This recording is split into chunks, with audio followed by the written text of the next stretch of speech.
یہ بات درست ہے کہ حضرت امام حسین یزید پر ظاہری فتح حاصل نہ کر سکے، عمر بن سعد کی فوجوں کو شکست نہ دے سکے اور شمر کے دستے جفا کو نہ روک سکے، لیکن حقیقت شناس نگاہیں دیکھتی ہیں کہ اصل فتح کس کو ہوئی اور حقیقی کامیابی سے کون ہمکنار ہوا۔ یزید نے تلواروں کی چمک سے انسانی جسموں پر حکومت کی، مگر علی کا شعر تسلیم و رضا کی روحانی قوت سے انسانوں کے دلوں پر آج تک حکومت کر رہا ہے۔ یہ بات بھی درست ہے کہ ان کے سامنے ان کے جواں بیٹے کی لاش پر گھوڑے دہرائے گئے اور ان کے معصوم لختے جگر نے ان کے جولی میں دم توڑا اور پھر ان کا اپنا سر بھی نیزے پر چڑھا، لیکن دنیا والوں نے آل مصطفیٰ کے نو نہالوں کو میدان کربلا میں خاک و خون میں تڑپتے دیکھا، مگر دنیا والوں کو ابھی یہ دیکھنا باقی تھا کہ خدائی طاقت کی خاموش تلوار جب ظالم انسانوں کے سروں پر چمکتی ہے تو پھر ان کا نام و نشان تک مٹا دیتی ہے۔ چنانچہ مختار سقفی، جو کہ کسی سلطنت کا بادشاہ تھا نہ ہی کسی مملکت کا حکمران، اس کے پاس کوئی طاقت نہیں تھی، نہایت ہی بے سر و سامانی کے عالم میں حضرت امام حسین کی حمایت میں اٹھا، اور پھر قدرت اس کا ساتھ دے کر اس ایک معمولی سے انسان کو کوفے کا حاکم بنا دیتی ہے۔ مختار سقفی نے کوفے کا حاکم بننے کے بعد جو پہلا حکم نامہ جاری کیا وہ یہ تھا کہ جس کے گھر سے بھی قاتلان حسین کی نشاندہی ہو اور جس نے بھی ان ظالموں کو پناہ دی، اس کے مکان کی بنیادیں تک اکھیڑ دی جائیں اور پناہ دینے والے کے بال بچوں تک کو تہتے کر دیا جائے۔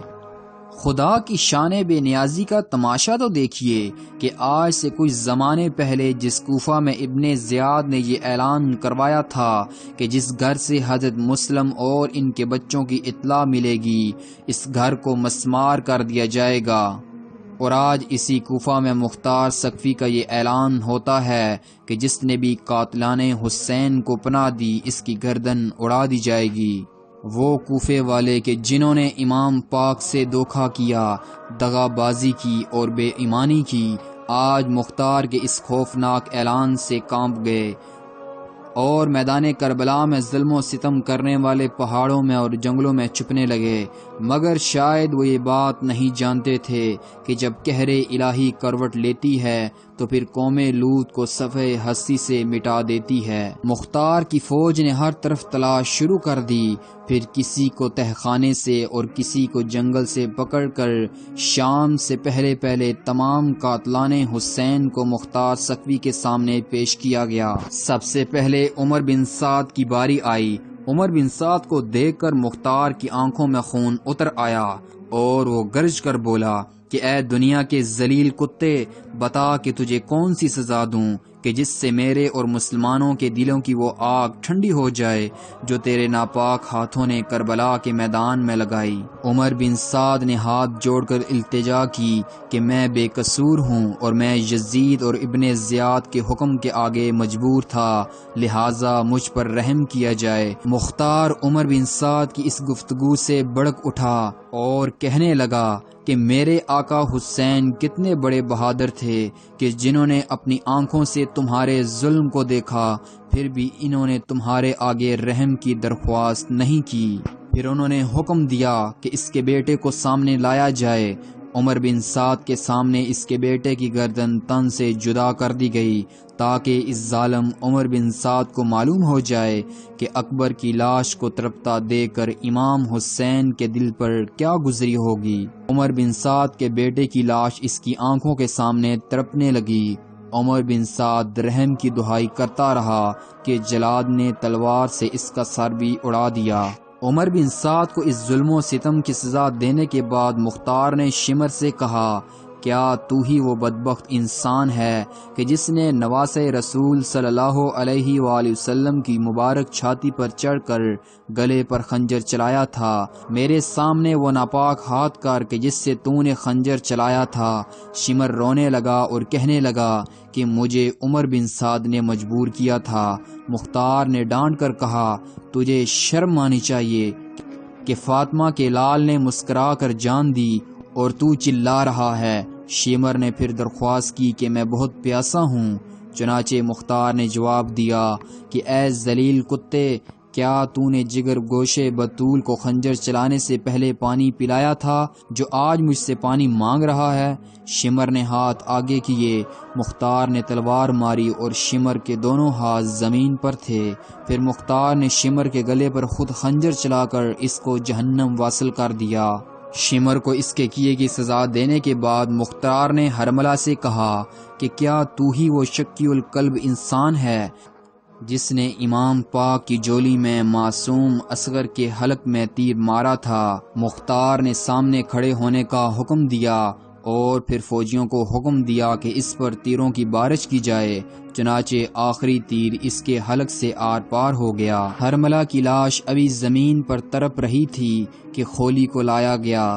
خولی کو دیکھ کر مختار کا خون کھول اٹھا، آنکھیں غصے سے سرخ ہو گئیں اور گرج کر بولا، یہ ہے وہ سنگ دل اور دشمن خدا جس نے امام پاک کے سینے پاک میں برچھا مارا اور پھر نواسے رسول کے سر اقدس کو نیزے پر چڑھا کر ابن زیاد کے پاس کوفے میں لایا۔ اگرچہ اسے جتنی سزا دوں میرا کلیجہ ٹھنڈا نہیں ہوگا، مگر اس کی سزا یہ ہے کہ پہلے اس کے دونوں ہاتھ کاٹے جائیں اور پھر دونوں پاؤں، پھر اس کے سینے میں برچھا مار کر اس کو بھی واصل جہنم کیا جائے، پھر اس کا سر کاٹ کر اور نیزے پر چڑھا کر میرے سامنے لایا جائے۔ چنانچہ جلادوں نے ایسا ہی کیا۔ ابن زیاد جو کہ نبوت کے گھرانوں کی ہری بڑی شاخوں کو کاٹ کر، اس کے مہکتے ہوئے پھولوں کو توڑ کر اور پھر یزید سے موصل کی حکومت اس ظلم و ستم کے انعام میں حاصل کر کے ہر طرح سے بے خوف ہو کر بیٹھا ہوا تھا، مگر اس ظالم کو یہ معلوم نہ تھا۔ چنانچہ مختار قہر الہی کی صورت میں نمودار ہوا اور اس کے اشاروں پر ناچنے والے عمر و سعد اور خولی اپنے ظلم کی سزا پا چکے تھے۔ مختار سقفی نے ابراہیم بن مالک اشتر کو حکم دیا کہ ایک بھاری فوج کے ساتھ ابن زیاد پر حملہ کر دیا جائے اور اس کو زندہ یا مردہ میرے سامنے پیش کیا جائے۔ چنانچہ ابراہیم بن مالک نے ابن زیاد پر حملہ کیا۔ اگرچہ ان کے پاس جنگی ساز و سامان کے ساتھ ساتھ فوج بھی کم تھی، مگر یہ چونکہ قدرت ان کے ساتھ تھی اور منشائے قدرت یہی تھی کہ قاتلان حسین کو ان کے ظلم و ستم کی پوری سزا ملنی چاہیے، اس لیے ابن زیاد کثیر ساز و سامان کے باوجود مقابلہ نہ کر سکا اور صلح کے متواتر کئی پیغام بھیجے، مگر اس کی کوئی چال کامیاب نہ ہو سکی۔ بالآخر میدان جنگ میں اترنا پڑا اور ابراہیم کے ہاتھوں قتل ہوا۔ پھر اس کا سر بھی نیزے پر چڑھا کر کوفہ میں مختار سقفی کے سامنے لایا گیا۔ یزید کے ان فوجی افسروں کو ختم کر دینے کے بعد مختار نے حکم دیا کہ اب ہر وہ شخص جو کہ کربلا میں عمر بن سعد کے ساتھ تھا اس کو بھی قتل کر دیا جائے اور نہر فرات پر قبضہ کرنے والوں، لاشوں پر گھوڑے دوڑانے والوں، تیر چلانے والوں کا بھی خاتمہ کیا جائے۔